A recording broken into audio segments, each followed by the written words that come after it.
Ramai sekali suasananya kalau para nelayan sudah mulai mancing, dan walaupun cara yang masih tradisional, ini mereka dalam waktu sekitar 1 jam saja sudah bisa mendapatkan sekitar 2 ton ikan.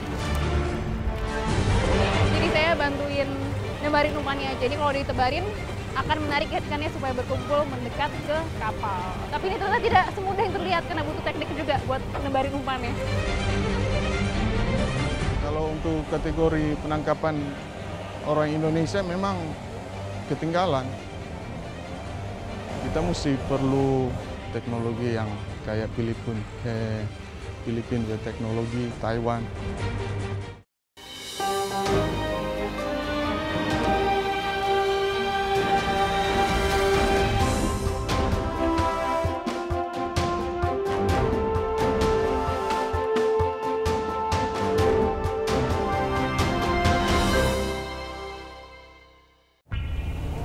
Pemirsa, perekonomian di wilayah Sulawesi Utara, khususnya di Bitung, memang sudah lama mengandalkan sektor perikanannya.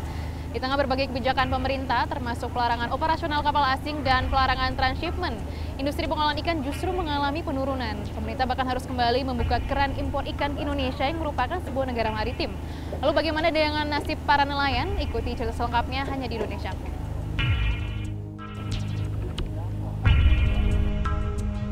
Kami menuju sebuah keramba apung terlebih dahulu.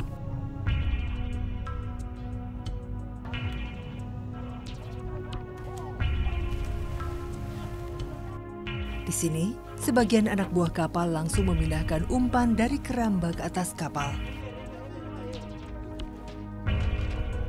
Mereka berbagi tugas mengambil umpan menggunakan jaring yang kemudian dimasukkan ke dalam ember. 2 kotak keramba penuh yang masing-masing bernilai 9 juta rupiah ini menjadi pegangan kami untuk mencari ikan.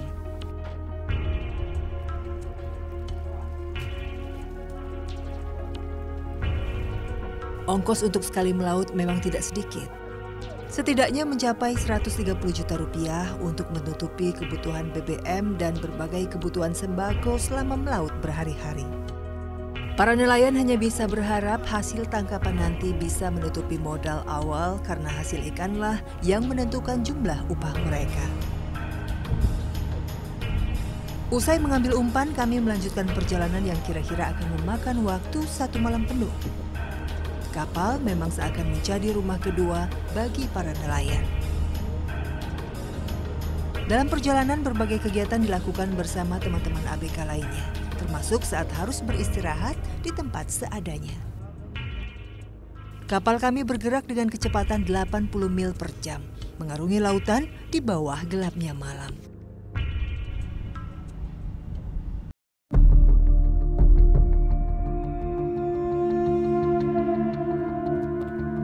Tak terasa matahari sudah menyingsing. Waktu fajar adalah waktu istimewa bagi para nelayan ini. Mereka pun siap beraksi. Saat tiba di titik pertama, salah satu ABK langsung menebar umpan agar ikan tuna yang kami incar mulai mendekat.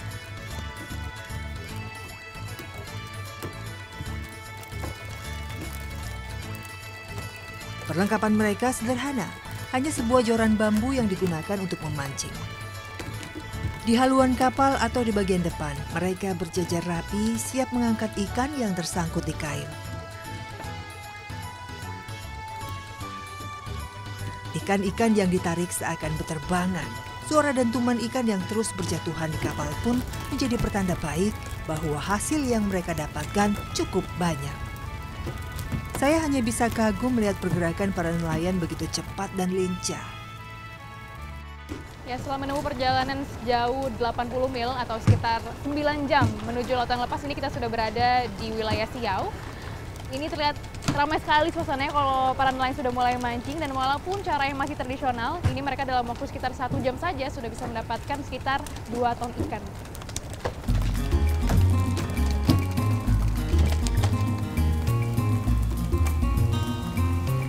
Memancing tuna atau cakalang menggunakan joran bambu memang masih jamak ditemukan di wilayah timur Indonesia. Bagi nelayan, menggunakan jaring terkadang justru lebih menyulitkan. Apalagi sebagian besar kapal Indonesia belum dilengkapi teknologi canggih, sehingga penarikan biasanya dilakukan secara manual atau menggunakan tenaga manusia. Namun memancing ikan menggunakan joran bambu juga harus dengan teliti dan hati-hati. Bila ada ikan tangkapan yang kembali terjatuh ke dalam air, maka akan membuat rombongan tuna kabur. Selain tuna, beberapa jenis ikan lain juga ikut tertarik pancing. Saat ikan sudah mulai berkurang, merupakan tanda untuk bergeser ke titik lainnya. Hasil tangkapan pun mulai dirapikan. Tidak adanya ruang pendingin mengharuskan para ABK untuk menyimpan ikan di dalam kotak berisikan balok es batu. Disinilah tempat ikan disimpan agar tidak busuk saat dibawa kembali ke Bitung. Kapal mulai bergeser. Titik pencarian ikan biasanya mengikuti keberadaan rumpun atau jalur yang dilewati ikan. Padahal sebenarnya, fish finder atau alat pelacak ikan seharusnya bisa memudahkan para nelayan saat melaut. Di saat kapal bergeserlah, anak buah kapal bisa sejenak beristirahat untuk masak dan makan atau sekedar bersantai. Di saat ini pula mereka bisa memperbaiki ikatan kail yang rusak saat menarik ikan.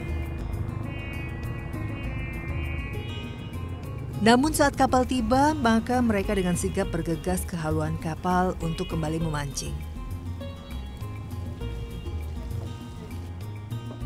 Lagi-lagi ikan yang ditarik meramaikan suasana kapal. Para nelayan sudah begitu terlatih menggunakan joran bambu. Sementara, salah satu ABK juga terus menyibukkan diri melempar umpan ke sisi kanan kiri kapal. Saya pun penasaran ingin ikut mencoba, namun beberapa kali umpan yang saya lempar justru tidak terlepas dari jaring. Ternyata cara melempar umpan juga ada teknik khasnya tersendiri. Ya, jadi takutnya kalau saya ikut nyobain nelayannya mancing, nanti kalau nggak saya yang jatuh, bambunya yang lepas. Jadi saya bantuin nebarin umpannya aja. Jadi kalau ditebarin akan menarik ikannya supaya berkumpul mendekat ke kapal. Tapi ini ternyata tidak semudah yang terlihat karena butuh teknik juga buat nebarin umpannya. Kita coba lagi.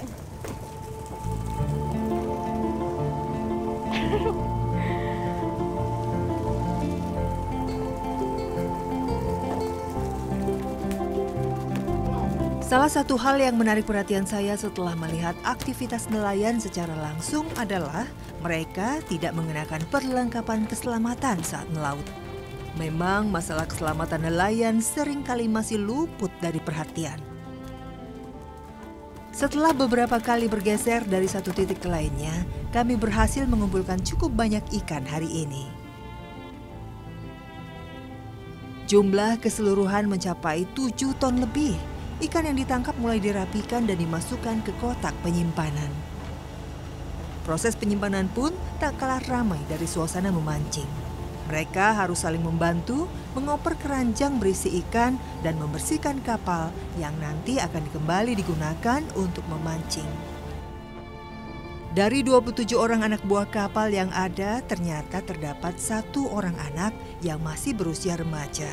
Meskipun beresiko, Faiz memilih untuk ikut melaut supaya bisa membantu mencukupi kebutuhan keluarganya. Berarti terakhir sekolah kelas berapa? Kelas 1 SMK. Ke SMK. Abis itu kenapa tidak dilanjutin? Iya. Kenapa? Iya, fokus kerja. Ingin fokus kerja. Emang biasanya dapat berapa kalau sekali melaut? Tergantung dari hasil, no. Tergantung. Rata-rata berapa biasanya? Kalau banyak. Paling banyak pernah sampai berapa? 700 lah. 200.000? 700. Oh, 700 kali pergi. Oh, kalau paling sedikit? Yang sedikit, 200. Paling sedikit 200. Bekerja sebagai nelayan di negeri maritim ternyata tidaklah mudah. Tak jarang mereka harus dipusingkan dengan masalah kelengkapan dokumen kapal yang berubah-ubah. Kabarnya, perizinan yang sudah dikeluarkan pihak pelabuhan seringkali justru dipermasalahkan polisi air yang patroli ataupun pihak angkatan laut. Tak hanya masalah dokumen, teknologi kapal dan alat tangkap yang masih tradisional juga menjadi kendala bagi para nelayan. Belum lagi apabila mereka harus menjumpai cuaca buruk dan resiko tidak bisa membawa pulang hasil. Ya kalau cuaca buruk, kalau selagi masih di laut ya berlindung. Nggak takut misalnya beresiko kena ombak atau gimana? Itu sudah risiko sebagai seorang nelayan. Ini kan makin kesini kan pemerintah emang mengencarkan pembenahan di bidang perikanan gitu ya Pak ya. Bapak sendiri sebagai nelayan merasa nggak sih nelayan Indonesia ini udah sejahtera, udah makmur? Ya sudah kelihatan juga. Sudah kelihatan? Ya sudah kelihatan. Tapi belum 100%. Belum 100%.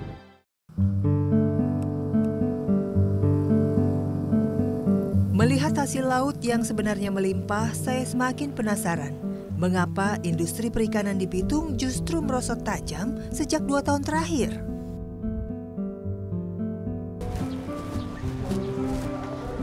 Ya, pemirsa, sebanyak 53 industri pengolahan ikan di Kota Bitung mencapai titik produksi terendahnya di tahun 2016 lalu. Bahkan kabarnya hampir setengahnya tahun ini diprediksi akan gulung tikar.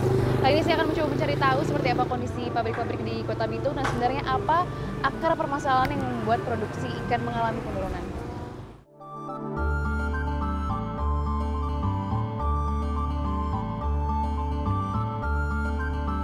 Saya mulai mendatangi beberapa pabrik pengolahan ikan yang ada di Bitung. Suasana di pabrik terbilang sepi. Tempat penurunan ikan di pelabuhan juga tidak begitu ramai. Dari data yang kami dapatkan melalui Asosiasi Pengolahan Ikan Kota Bitung, menurunnya produksi dikarenakan minimnya bahan baku sebagai dampak dari diterbitkannya Peraturan Menteri Kelautan dan Perikanan Nomor 56 sampai 57 tahun 2014. Peraturan ini mengatur tentang pelarangan transshipment atau pemindahan hasil tangkap ikan di tengah laut.